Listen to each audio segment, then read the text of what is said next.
నమస్తే అండి, నేను రజా. ఇది చాలా యూజ్ఫుల్ వీడియో అనమాట. మీకు మీ ఫ్యామిలీకి చాలా యూజ్ అవుతుంది. ఏమంటే మన దేశంలోనే ఒక ఘటన చోటు చేసుకుంది. క్యాబేజీ తినడం కారణంగా ఒక వ్యక్తి మరణించినాడు అనమాట. ఒక స్టూడెంట్ అనుకుంటా, ఒక స్టూడెంట్ అయితే మరణించినాడు. రీజన్ ఏంటంటే ఈ క్యాబేజ్ని తీసుకునేటప్పుడు ఏ ఆహార పదార్థం పేరైనా కెమికల్ చల్లుతూ ఉంటారు. అవి నిల్వ ఉండడం కోసం, అలాగే పురుగు పట్టకుండా ఉండడం కోసం, అలాగే పరిపక్వత అంటే త్వరగా ఇది కోతకు రావడం కోసం అని చెప్పేసి ఇలా రకరకాల మందులు చల్లుతూ ఉంటారు. వీటితో పాటు మనం వంకాయని కట్ చేస్తే కనుక 100 వంకాయలు తీసుకుని దాదాపు 40 వంకాయలు పుచ్చులతోనే పోతాయి. అంటే అర్థం చేసుకోండి, అంతలా పురుగు పడుతూ ఉంటుంది ఈ రోజున వంటగా కూరగాయలకి. సో అలాంటి ఘటన అనమాట ఇది.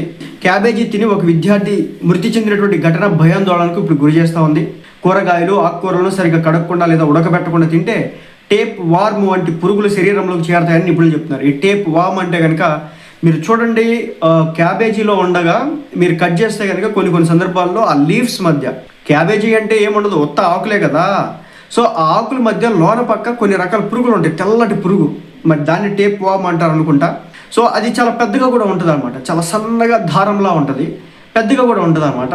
మీరు గమనించవచ్చు. ఒకవేళ ఆ లీవ్స్ని కనుక ఇండివిజువల్గా అంటే ఒకేసారి ఇలా కట్ చేసేసి నీళ్ళలో వేయడం కాదు, అలా కాకుండా మీరు ఒక్కొక్క లీఫ్ని మీరు తీస్తే కనుక కొన్ని సందర్భాల్లో దాంట్లో మనకి అది రావడం జరిగింది. ముఖ్యంగా కుళ్ళిపోయినవి, ఏదైనా ఒక పక్క కుళ్ళింది ఏదైతే ఉంటుందో దాంట్లో ఎక్కువగా రావడం అయితే జరిగింది అనమాట. కాబట్టి కుళ్ళిన ఆహార పదార్థాలను తీసుకోవద్దు. మీరు చాలామంది అనుకుంటారు, టమోటాలో ఒక పక్క కుళ్ళింది అనుకోండి, దాన్ని హాఫ్ కట్ చేసి వేసేస్తుంటారు. వేయకండి, ఎందుకంటే దాంట్లో ఆల్రెడీ పురుగులు ఏదైతే బాగున్నటువంటి ప్రదేశం ఉందో దాంట్లో గుడ్లు పెట్టేసి ఉండొచ్చు. అంత త్వరగా గుడ్లు పెడతా ఉంటాయి, అవి ఎగ్స్ పెడతా ఉంటాయి అనమాట. ఈ టేప్ వార్మ్ కారణంగా ఇవి శరీరంలోకి చేరి ఈ తినడం కారణంగా ఆ వ్యక్తి చనిపోయాడు అనమాట. సో కూరగాయలు ఎప్పుడైనా సరే, చాలా కూరగాయలు మీరు గుర్తుపెట్టుకోండి, దీంట్లో ఉన్నటువంటి విష పురుగులు చచ్చిపోవాలంటే ఉప్పు వేయాలన్నమాట. ఉప్పు వేస్తే కూరగాయల్లో ఉన్నటువంటి విష పురుగులన్నీ కూడా చాలా త్వరగా చచ్చిపోతాయి. వాటికి ఊపిరాడగా, అదేవిధంగా ఉప్పులో ఉన్నటువంటి గాఢత కారణంగా అవి తట్టుకోలేక చచ్చిపోయి బయటికి తేలుతాయి అనమాట. అందుకే వంకాయల్లో మాత్రమే పర్టికులర్గా ఉప్పేసి మరీ కడుగుతారు, ఉప్పేస్తారు. అందుకే, ఎందుకంటే దాంట్లో ఏదైనా ఉంటే కనుక చక్మని బయటకు వచ్చేస్తామన్నమాట. సో ఉప్పు వేసి ప్రతి కూరగాయలో కూడా నీళ్ళల్లో ఉప్పు వేసుకొని దాంట్లో నానబెట్టి వండుకొని కట్ చేసుకోండి. అలాగే కూరగాయలు ఉప్పు నీటితో బాగా కడగాలి. తక్కువ రోగనిరోధక శక్తి ఉన్నవారు మరింత అప్రమత్తంగా ఉండాలి.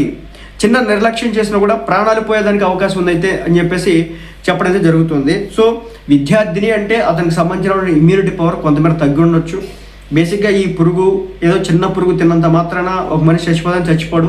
కానీ ఆ పురుగు బతికి ఉండడం కారణంగా, అది బాడీలోకి వెళ్ళడం కారణంగా, అది లోన ఎగ్స్ పెట్టి ఆ తర్వాత మనలో ఉన్నటువంటి ఇమ్యూనిటీ పవర్ మొత్తాన్ని కూడా పీల్చి పిప్పి చేయడం కారణంగా ఆ విద్యార్థి మరణించాడు. సో నేను మళ్ళీ చెప్తున్నా, ఏ వంటనైనా సరే, మన చికెన్ కూడా చాలామంది చికెన్ హాఫ్ బాయిల్ అని అది అని ఇదని చేస్తూ ఉంటారు. కాదు, గుర్తుపెట్టుకోండి, చికెన్ అయినా సరే పర్ఫెక్ట్గా కుక్ అవ్వాలి, పర్ఫెక్ట్గా బాయిల్ అవ్వాలి. బాయిల్ అవ్వకుండా చికెన్ తింటే కనుక చాలా రకాల హెల్త్ ఇష్యూస్ వస్తాయి. ఎందుకంటే చికెన్లో కూడా కొన్ని సందర్భాల్లో అటు కూడా హెల్త్ ఇష్యూస్ ఉంటాయి. కాబట్టి కొన్ని రోగాలు వచ్చి ఉంటాయి, కొన్ని ఫంగస్లు కానీ బ్యాక్టీరియాలు కానీ దాంట్లో ఉండుంటాయి. కాబట్టి నాన్ వెజ్ విషయంలో కూడా ఈ జాగ్రత్త తీసుకోండి. అలాగే కూరగాయల్ని 1-2 సార్లు కడుక్కోండి. ముఖ్యంగా ఆకుకూరల విషయంలో కూడా కొంచెం జాగ్రత్త అయితే తీసుకోండి. శుభ్రంగా చేసుకున్న తర్వాత మాత్రమే తినండి. ఈ క్యాబేజీ, క్యాలీఫ్లవరు, వంకాయలు, ఈ కూరగాయలు అయితే కనుక పురుగు శాతం, చిక్కుడుగాయ పురుగు శాతం అనేది చాలా ఎక్కువగా ఉంటుంది అనమాట. ఎందుకంటే వీటికి పురుగులు ఎక్కువగా పడతాయి. ఇంకో విషయం కూడా ఈ సందర్భంగా నేను చెప్పదలుచుకుంటున్నా, ఎప్పుడైతే కూరగాయలు తెచ్చుకుంటారో ఆ కూరగాయలన్నిటి మీద అనేక రకాల కెమికల్స్ చల్లుంటారు, పురుగు మందులు అంటారు కదా, ఆ పురుగు మందులు చల్లుంటారు. ఎందుకంటే ఆ కూరగాయకి ఆ పురుగు పట్టకుండా ఉండడం కోసం అని చెప్పేసి, అలాగే పంట గ్రో అవ్వడం కోసం అని చెప్పేసి కొన్ని రకాల కెమికల్స్ చల్లుతూ ఉంటారు.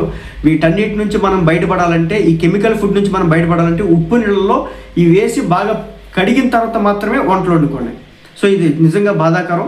ఈ మరి ముఖ్యంగా క్యాబేజీ ఏదైతే ఉందో దాంట్లో మరి కొంతమంది క్యాబేజీని మనం ఫ్రైడ్ రైస్ కావచ్చు, నూడిల్స్ కావచ్చు, ఇవి తీసుకున్నప్పుడు ఏంటంటే కొంతమంది వాటితో పాటు తింటూ ఉంటారు. అలాంటివి చేయకండి. క్యాబేజీ 80% పచ్చిగా తినొద్దు. పచ్చిగా తింటే దాంట్లో ఉండేటువంటి టేక్ వామ్స్ అనేవి ఏదైతే ఉన్నాయో బాడీలోకి వెళ్తే తద్వారా మరణం వచ్చేదానికి అవకాశం అయితే ఉంది.